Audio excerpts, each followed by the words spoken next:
The Celadon Game Corner is a very important part of the Kanto games. In Fire Red are only 5 Pokemon available: Abra, Clefairy, Dratini, Scyther, and of course, Porygon. Most of them well known, but I don't think I ever used a Porygon before. That will be fun. Here are the rules. The early game might be quite easy, but the mid game can be very interesting. With that said, let's begin. I can't get one of the Game Corner Pokemon before Brock, so I changed Bulbasaur to Porygon with the Universal Pokemon Randomizer. It would cost 9,999 coins at the Game Corner, which is the maximum the coin case can hold. So I got it a lot cheaper. The first battle against the rival is a lot easier than usual, because Porygon is a normal type, and that boosts the normal type attacks. After receiving the Pokédex and some Pokeballs, the run can begin. I leveled up a bit to match the rival and challenge him on Route 22. I didn't realize that Conversion 2 is pretty good in the early game. It changes my typing into one that resists the last move I got hit by. So Tackle is normal and resisted by Rock as an example. I could have done the battle 1, maybe 2 levels earlier, but we just hit each other anyway. Pidgey won't go for Sand Attack because Porygon has the Trace ability, which copies the opposing ability, and that would be Keen Eye, where accuracy can't be lowered. The rival is done in some turns, and that would mean it's 2-0 for me. I went through Viridian Forest and leveled up quite a bit, because the first gym leader's Brock and Rock types resist normal attacks. At level 12 is Psybeam, quite early for such a strong move. But I use Conversion to change my typing to Psychic and then start using Psybeam to KO Brock's team. It takes a bit, but they go down quite easily. That's Brock, sometimes the battles are nice and easy. To reach the Cerulean City, I need to travel through Mount Moon, and after a long time inside, I finally find a Clefairy. It is available in the Game Corner for just 500 coins, but I can get one earlier, so why not? On the way out of Mount Moon are 2 karate dudes. One of them teaches Mega Kick and the other one Mega Punch. I just take both and put them on my Clefairy, that way it has strong moves until I get something better, which is most likely after Misty. The rival at Nugget Bridge is a lot easier than Misty.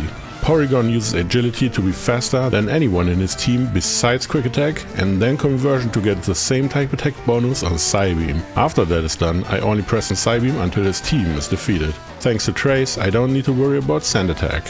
Getting some confusions off and the critical hit against Charmander was very nice. When Abra enters, I switch into Clefairy and realize I forgot to heal before the battle. Didn't matter, and the rival is defeated. I heard most people stop before they hit big, so the rival should just continue challenging me, maybe he can get it next time. On the other side of Nugget Bridge are Wild Abras. They are purchasable in the Game Corner as well for 180 coins. Since they are so cheap, they have to be terrible, right? I use a Great Ball and catch it immediately. There is one hidden Great Ball after Mount Moon, so I only had this one ball. With the help of Switch Training and the TMC from Mount Moon, Abra can evolve into Kadabra, which will be the final stage for this run, but it should be strong enough anyway. Helping Bill with some mad scientist experiments, creating new humans from Pokemon. I grab the SSN ticket and leave. But before I take a break on the SSN, Misty waits for a gym battle. Her Staryu does not have the Psychic type, so Kadabra can just use a lot of confusions until the Star blasts off again. Starmie is a bit more tricky, I need Thief for good damage, I need to survive with enough HP that Oranberry saves one more turn for a confusion to bring Starmie into range. After Kadabra goes down, Clefairy can take over and use Mega Kick. It should be enough, but Starmie is confused, hits itself and Mega Kick misses. I get another chance, this time with Mega Punch, and Starmie goes down. Misty is defeated, and it's actually a bit earlier than I expected. Starmies can be very scary. On the SSN, I steal all the important items like Brick Break and the berries at the kitchen. I hope no one saw me. And the rival waits for a rematch, trying the old strategy of Porygon, Agility, then Conversion, and Psybeam looks fine at first, but I get a lot of damage. Pidgeotto goes down, but Psybeam doesn't deal a lot anymore, so that Raticate survives one and brings Porygon into the perfect Quick Attack range. That was actually quite sad to see. But I still have Clefairy to fight back, even though Hyper Fang Flinch was terrible, but Q-Charm is a really strong ability. The Kadabra did disable as usual, but Mega Kick kicks Kadabra from the ship into the sea. Against Charmeleon I have 2 good moves with Dig and Water Pulse, so it basically already defeated. But as a cherry on top, Q-Charm triggers again! But the rival is defeated. Maybe next time, buddy? The captain has HM cut for me, and I always get a Spearow earlier to trade into Farfetch'd and have cut available to enter the next gym. After doing this trash can puzzle, I can challenge Lieutenant Surge. This time I try to deal as much damage as possible and figure out the pieces afterwards. Voltorb survives one confusion and goes down after the second. The level up granted Psybeam on Kadabra?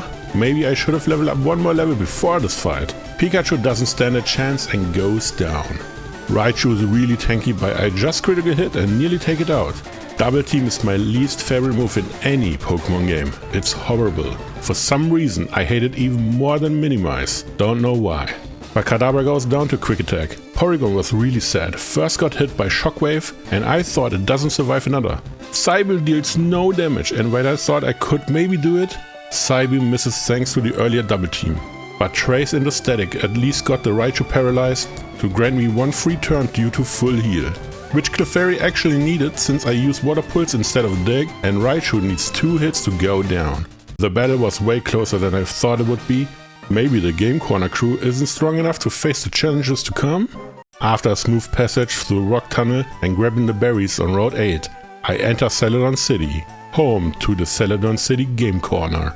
I get the coin case from the guy in the restaurant. He doesn't want it anymore because Gamba is bad. So I enter the Game Corner, pick up all the coins from the ground, sell all my assets, and I'm able to buy one next partner for my team, Dratini.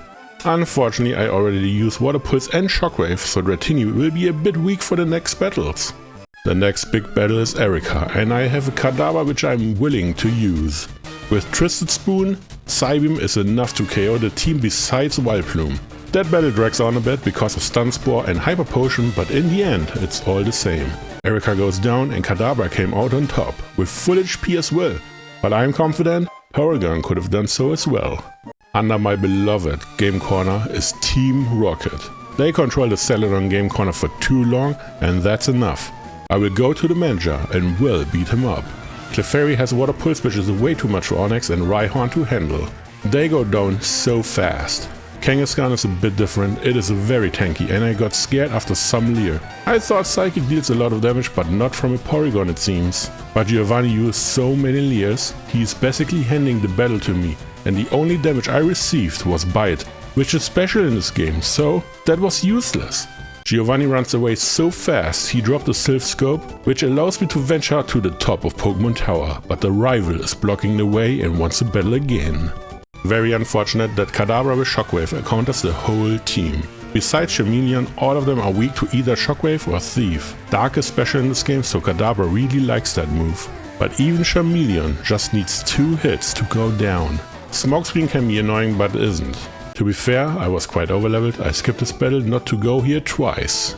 At the top of the Pokemon Tower, after beating some wild Marowak, is Mr. Fuji. He was hanging out with some Rocket Grunts, maybe he's the real boss of Team Rocket. He gave me the Poke Flute, which makes an annoying sound, so that even a Snorlax wakes up to shut the music down. After cycling down the cycling road is Fuchsia City, the home to the Safari Zone. Here's the last partner, and to save some money, I catch it myself. How long can this one take? After getting Surf and some TMs, I saw several Scyther, but I caught one in around 20 minutes thanks to the bait and switch method. That way I saved 5,500 coins, which is over 100,000 monies. I got all Pokemon I'm allowed to catch in this run, and now I try to get all the items I need to complete the run. Also leveling up a lot in Silph Co, beating all the trainers here. Way more than enough experience for Dratini to evolve into a Dragonair. I'm not sure at this point if it will stay Dragonair until the end, or if it evolves even further considering the high level. One gym leader will be very easy to beat, and that is Koga. Considering I have 2 Psychic type damage dealer, it's nearly unfair to Koga. But he uses all the missing moves, so it's fine for me. Against the first Coughing, Porygon can set up conversion and then KO in 1 hit. The Muk is a bit more dangerous, Psychic does about half, and I want to make it quite safe with first Tackle and then Psychic, but Smokescreen and Minimize can decide to give out some free turns when I really don't want to see them. And against the second Coughing I miss and then go down, brilliant. But Kadabra is still here to clean that up, defeating Coughing in 1 go, and the Weezing would survive, but a critical hit says otherwise. Koga wasn't a problem at all, but maybe this is just preparation for the rival battle. But thanks to Koga I can use Surf outside of battle, and before challenging the rival again, I can check out some other spots first, like the power plant. Here are some nice items like TM25 Thunder, which I will need for Dragonair. Also, Wild Magnetons hold Magnet, which increases the damage of electric-type attacks by 10%. The arrival at Silph Co is a bit hard to do. The strategy I need to use takes some luck, but not much. First Pidgeot and Porygon can use Agility first to be faster, and then Psychic twice to put it into range for my next Pokemon. Porygon never stood a chance and goes down to Quick Attack. Kadabra has Shockwave and Magnet equipped to KO Pidgeot from that spot on. Gyarados is double weak, but Shockwave is also quite weak. The Waterfly does survive one, but can't KO Kadabra, which is important for me to KO back with another Shockwave. For some reason, I always have an issue with Charizard. Shockwave does below half and every move the dragon can use is enough to KO Kadabra. Clefairy was important to put Charizard into range for a KO, but of course a critical hit says otherwise. No, my last chance is Dragonair, and of course Thunder does not hit, but I get another chance. Hitting with Thunder and paralyzing, that was huge. Secret Power and Charizard is gone. Execute has 2 status moves which it always tries to use. Stun Spore hits, but it gets healed again. Another Stun Spore, and this time it sticks, which is important because I want to switch out into Scyther. Aerial Ace is the best flying type attack it can get, and it's enough to KO the grass type. Last is Alakazam, but it only has Future Sight as a damage dealing move. So it doesn't stand a chance against Scyther and goes down in some hits. The rival battle can be very hard sometimes, but I have a lot of answers in this team. Rocket's leader Giovanni is most of the times just a cakewalk. Nidorino is weak to Psychic, and Porygon can first use Agility to be faster and then Conversion to hit harder. Still, Nidorino isn't down in one hit, which is less about Nidorino so good and more so that Porygon is quite weak. Nidoqueen is actually good and tanks Psychic very easily, even the second one is no problem. When Porygon goes down, I can use Dragonair to beat Nidoqueen with Surf. It's super effective, but not before I took a huge Body Slam.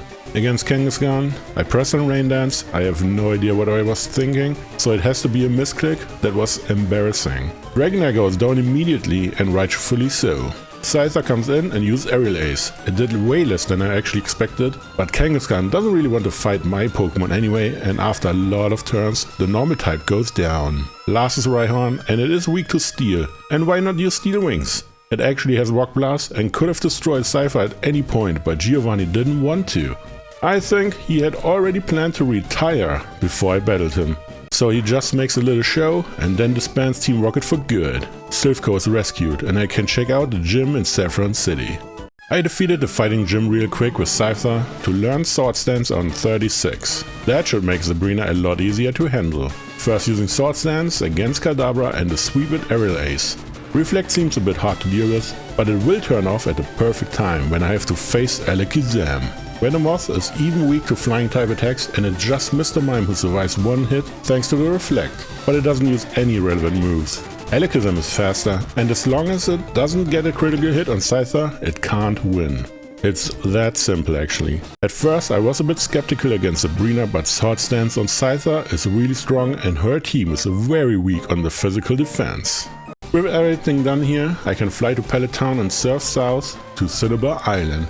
The door to the gym is closed and I run through the Pokemon Mansion to find a secret key and a TM for Blizzard. With the key in hand, I can go straight into the gym. The Fire-type gym leader Blaine may have some tricks up his sleeve, but I have one as well.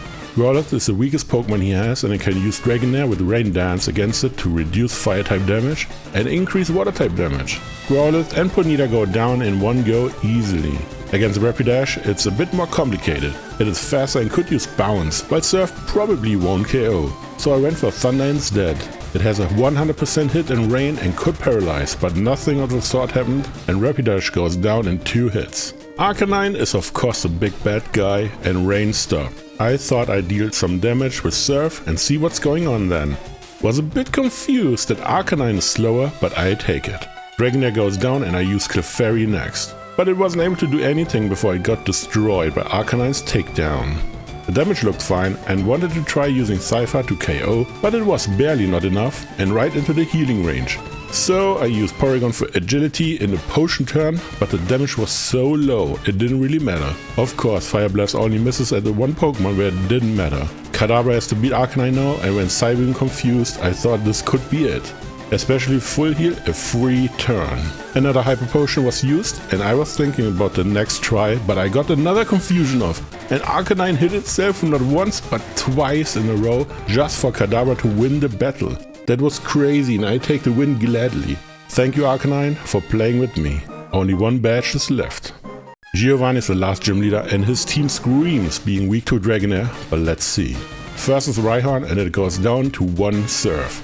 Dark Trio comes next and Earthquake deals a lot of damage but Surf hits back and KOs. Now comes the main show. Nidoqueen only takes about half and hits back with Earthquake for an easy KO. I use Kadabra next and 9 levels lower, but Psybeam hits and KOs. The level up Grand Psychic, very nice upgrade. Nidoking is here and I am still 9 level lower, but Psychic KOs from full HP, that is crazy.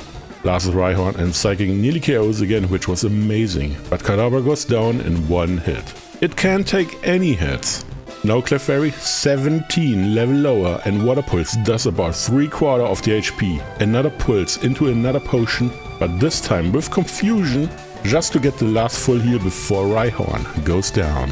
The battle was amazing and really shows how weak Giovanni is. But as I said, I think he wanted to retire and basically gave up without making it look like he did. After these hard 8 gyms, I take a little vacation on the Sevi Islands. The scenery is beautiful and I need more level. The rival at Route 22 destroyed me so many times I wasn't sure what to do. I leveled everyone up to 40, got the TMs for Thunderbolt and Ice Beam on Porygon, and even relearned Thunder Wave on Dragonair, but got still destroyed. I wanted to record one of my losses and then this happened. I started Porygon and use Agility. Now it's faster and can use 2 Thunderbolts to KO Pidgeot. That was quite important to have some HP to spare. Rhyhorn goes down to 1 Ice Beam of course. The same as Execute. Now comes Alakazam and I have no idea how this Pokemon is so bad at battling. It uses not 1, not 2, but 3 Future Sights in a row, while I just barely don't KO it. Psychic KOs Porygon after Future Sight hit, but any of those would have done Porygon in. I use Kadabra next and use 1 move to KO. Gyarados is double weak to electric type moves, but survives a Shockwave to hit with Hydro Pump back. It was so low in HP. I use Clefairy next and use Strength to KO after getting a Leer, which is irrelevant. Or would be, but Rival's last Pokemon Charizard comes out and uses Flamethrower to KO Clefairy from full HP. 13 levels, just too many. I use Dragonair next and it can survive any one move from Charizard and then have Thunder Wave active. I made a mistake and use Rain Dance now? This could have costed the battle, at least it costed my Dragonair now. I have only Scyther left and thought it's over anyway, just press random moves. But Charizard used Scary Face first, which means I should have went for Swords Dance instead.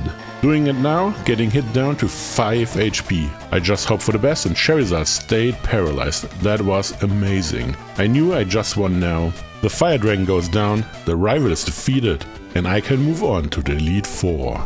At level 45, Clefairy learns Meteor Mash. I wanted this move before evolving it into Clefable, but as it turned out later, that move isn't that great. I forgot that it's only neutral against water-ice types, so most likely I never train it up like this again. I tried Elite 4 at level 50. It's still lower than the weakest Pokemon the Elite 4 has, and I still have 5 rare candies left. If I manage to beat Lance, I let Dragonair evolve into its final form to show dominance to the rival. But I need to beat the 4 members first, so let's begin. Lorelei is the first Elite 4 member and I got really lucky here. Porygon is able to use Agility and then 2 Thunderbolts on Dewgong, while it doesn't do anything. Safeguard and Hail doesn't matter to me. Cloyster usually goes for Protect to stall for some damage, but it didn't here and went down in 1 Thunderbolt. Slowbro can be very hard to deal with. Thunderbolt deals over half and Yawn was used, so I get the free KO on this one as well. Against Lapras, Porygon falls asleep and I want to wake up, but it won't before going down. I have Kadabra without an item to steal the Citrus Berry. But this was just a cute tech, which didn't help me at all. 1 Psychic to deal some more damage and I got a special defense drop. That is huge actually. When Kadabra went down, I have Dragonair come in to just use Thunder and I actually hit for the KO. That was really nice. Against Jinx, I can just use Thunder Wave because Ice Punch will KO anyway, and this makes it a lot easier for Clefable to fight Jinx. But I pressed on Brick Breaker of all moves. Didn't make any sense, but Lovely Kiss missed anyway, so I can just get the KO the next turn. Lorelei could have been a bit harder, but it worked out fine. I feel like Porygon with agility makes some good stuff here. Bruno is the second of the lead 4, but let's be honest, Kadabra could just destroy him on its own. I want to have fun first, using Porygon against Onix, getting agility off, but Rock Tomb removes one of the speed boosts. Ice Beam hits and KOs. Hitmonchan gets hit by Psychic and survives, then uses Sky Uppercut to beat Porygon in one go. I mean, sure, let's use Scyther next. Aerial Ace KOs Hitmonchan. Now comes Machamp and survives one Aerial Ace just to use Scary Face. I could switch, but stay and get destroyed by a critical hit Rock Tomb. Well, that's it. I use Kadabra now, press on Psychic, Machamp down. Hitmonlee next, I use another Psychic and only Onix is left, which is also down after one Psychic hits. So yeah, just use Kadabra from the start, save some revives and full restores. I had multiple tries against Agatha, but decided to show only the easy win. When I start with Porygon, it can't KO Gengar in one go, so if it sets up 2 double teams, the battle could be lost, since Kadabra only needs to miss once. If I start with anyone else, the first Gengar is basically unbeatable. So I decided to just use Kadabra, press on Psychic 5 times to beat Agatha. It looks a bit lame, because it is. The Abra line was way overtuned since the very first game, but this is one of the very few runs where it would be legal to use, and so I did. The last Elite 4 member is Lance, and the strategy I had in mind was a bit different than it turned out. Against Gyarados of course, with Porygon, first agility and then Thunderbolt to KO it. Against Aerodactyl however, it depends a lot on which moves are used. If Scary Face is first, I just use agility again, because I think there isn't a single move which KOs Porygon from that HP. But we will never find out, it survives and KOs the turn after. Dragonite gets an Ice Beam directly to its face and just survives, which was a bit embarrassing to be honest. Porygon goes down immediately. Clefairy should be able to do it, but no, it wasn't strong enough, the full restore is used and I tried to get an attack boost off of Meteor Mash, but it never happened and Clefairy gets destroyed by Hyper Beam as well. I use Kadabra next, hoping to remove the last remaining HP, but it wasn't enough and Kadabra goes down as well. That is actually perfect. With one extra turn due to Hyper Beam, Scyther's Sword Stance is faster and can then KO the Dragonite with Aerial Ace. Thanks Lance. Dragonairs are sometimes worrisome, but Scyther just KOs each in one hit, thanks to Sword Stance. That went way better than I expected. Only the champion battle is left, and as I promised earlier, I use 5 rare candies to evolve Dragonair into its final form, Dragonite. I don't think I would ever see one in these types of challenges otherwise, so here we go. The final battle against the champion and I start again with Porygon. I really liked that one and I started the game with it as well. I used agility and then 2 Thunderbolts. The damage doesn't really matter because the job is already done at that point. Alakazam is next and I go for another Thunderbolt and actually got the paralysis off. That was not planned, but I appreciated it anyway. I got some hits off and then go down. At that point Dragonite can come in and KO with its glorious wing attack. Alakazam down, that is very important. Gyarados has no moves which are very important to dodge, so I can first use Rain Dance and then Thunder, which has a 100% hit rate thanks to the rain. The champion uses Rhydon next, but it will never be able to hit with any of its moves, going down to Surf. Executor is weak to flying type attacks, but I don't want to let Dragonite go here and switch into Clefable. The battle is long and tedious, thanks to Sleep Powder, but I managed to deal a lot of damage before going down. That made the battle possible in the first place, I believe. When Clefable finally goes down, I can use Kadabra and use Thief to KO. But it's not enough, and Egg Bomb removes my Psychic Glass Cannon. This wasn't planned at all, but Scyther comes in, can use Sword Stance without getting punished, yet, and then Aerial Ace to one-hit KO Executor. Last is Charizard and I know Scyther won't make it. I hit once and then go down to the Fire Dragon. And as the saying goes, fight dragon with dragon. Dragonite is here, tanks one Fire Blast easily and then hits back with Surf to KO the final Pokemon of the run. The champion is out of Pokemon and that makes him the former champion, because I get the crown of Kanto once more. Beating Pokemon Fire Red with only Game Corner Pokemon was a lot of fun. I never used Porygon before and didn't know how to manage it properly, so feel free to bash me in the comments below. I wanted to use Scyther for a long time and this was a perfect excuse. The same with Dragonite, to be honest. Anyway, I hope you enjoyed it. If you have any suggestions or advice, let me know in the comments. Have a nice day and I see you in the next one.